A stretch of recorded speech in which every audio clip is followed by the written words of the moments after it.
Itzarraken kontzertu berezia jaso zuen ostiralean Burubio aretoak. Azaroan utziko dio jotzeari talde ezaguna. Azken bi emanaldien aurretik ordea, areto txikietako formatuarekin agurbirari heldu diote. Bueno, ez dakit nik uste dut inor gutxestu gabe, baina behar bada orain arte Burubiok antolatu duen ekitaldirik, ekintzarik potentena hau izan dela, ez? Eta bai, hasieran igual uste genuela pixka bat, bueno, etorriko zitzaigula pixkat handi, baina orain arte dana oso ondo irten da, gero ikusiko dugu zela bukatzen duen gauak. Baina argi daukaguna da, nolabait honek suposatu behar duela mugarri moduko bat, ez, Burubio Kultura Elkartearen txat.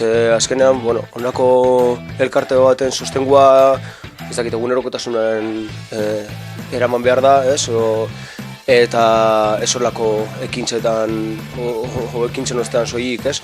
Orduan, bueno, espero dugu bai honen ostean, hori izan dudana, ez mugarri izatea, honen ostean behar bada ia jende gehiago gerturatzen den hurrengo kontzertuetara bai, eta ez hau soilik baizik eta hurrengo ekintzek ere pixkat son handiagoa eduki desatela, ez?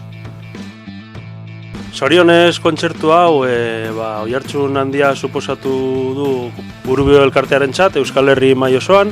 Amurrioko izena leku guztietara heldu da Euskal Herrian, baina gu hemen gabiltza aspaldi, ia 4 urtez, kontzertuak ia astebururo antolatzen, 30-40 lagunekin hemen kontzertu ezberdinetaz gozatzen, eta hori da gure xedea, ez? Osea, berri txarrak bai, noski, guztiok izan gara ultrafanak gure gaztaroan, noski, baina Burubio askoz gehiago da, eta askoz gehiago izan behar da. Horregatik, jendea Burubio apoiatu behar du, eta babesa eskatzen diogu jendeari hemendik aurrerako ekintza guztientzat.